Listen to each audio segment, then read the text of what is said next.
Dari topik pilihan kita beralih ke informasi emiten pilihan di mana PT Medco Energi Internasional Tbk atau Medco meraih pinjaman dari anak perusahaan Medco Energi Global Pte Ltd.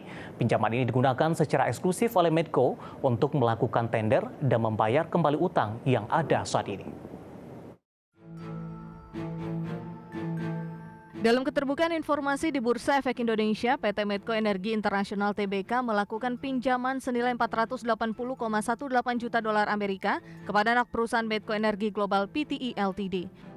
Jatuh tempo pinjaman ini akan ditentukan di kemudian hari ketika Medco Energi menyampaikan permohonan pinjaman kepada Medco Energi Global. Namun dalam hal ini Medco tidak melakukan pembayaran pinjaman pada tanggal jatuh tempo. Medco wajib membayar bunga cedera janji kepada Medco Energi Global. Pinjaman ini digunakan secara eksklusif oleh Medco untuk antara lain melakukan tender, membiayai kembali atau membayar kembali utang yang ada saat ini atau mengganti fasilitasi committed yang belum ditarik. Pada saat yang bersamaan, Medco Energi Global juga melakukan pinjaman kepada anak usaha Medco lainnya, yakni Medco Mapletree. Pinjaman ini juga bernilai 480,18 juta dolar Amerika.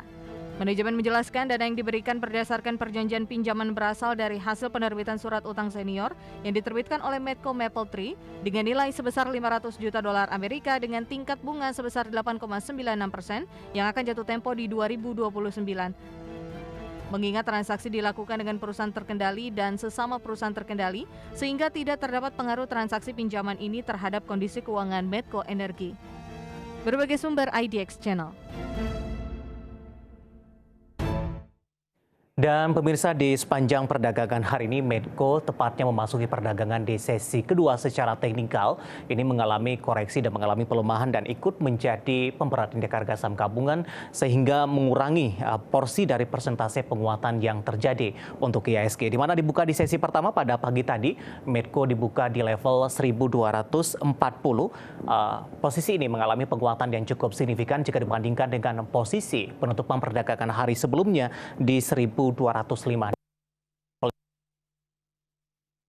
Masuk setelah menyentuh ke level ini, saham Medco lebih cenderung mengalami penguatan terbatas hingga memasuki perdagangan di sesi kedua. Saham Medco mengalami tekanan dan posisi saat ini melemah di 1,24% di 1190. Sementara pergerakan secara 6 bulan terakhir, pemirsa, saham Medco memang sudah mengalami penguatan yang cukup signifikan karena di perdagangan Juni, Juli, dan Juli masih bergerak di bawah level 1000-an, tepatnya di 915 dengan range harga ke level 880. Kemudian mulai dari perdagangan Agustus September ini mengalami penguatan yang cukup signifikan seiring dengan kenaikan harga minyak mentah atau berbasis komoditasnya, di mana Medco sempat menyentuh ke level tertingginya dalam beberapa bulan terakhir di 1670.